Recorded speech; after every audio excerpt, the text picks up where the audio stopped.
Dragon, dragon, dragon. Who is this dragon that Revelation 12 is talking about? Dragon, the dragon.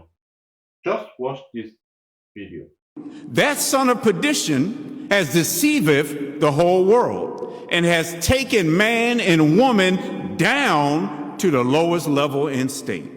The most honorable Elijah Muhammad, in describing us in particular, black people in the hells of North America, described us as a people a degree below nothing.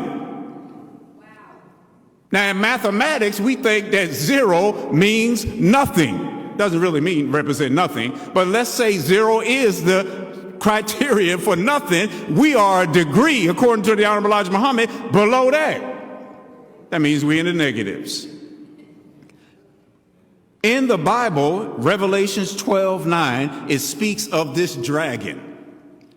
Quote, "The great dragon was hurled down, that ancient serpent called the devil or Satan, who leads the whole world astray.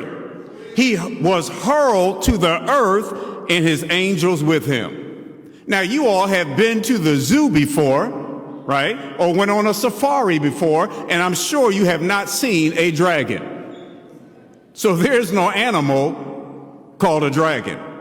The Honorable Minister Louis Farrakhan, with his illuminating wisdom and teaching, teaches us that one spiritual meaning of dragon is that it is Satan's desire to drag us all down to hell with him. Because in the word dragon, you have two words, drag and on. Drag us on down to hell with him.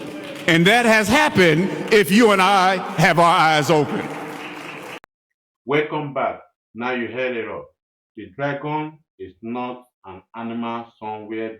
Now this video you just watched let us know that the dragon is a nation. It's a world power. So you have watched the video and you know who the dragons is.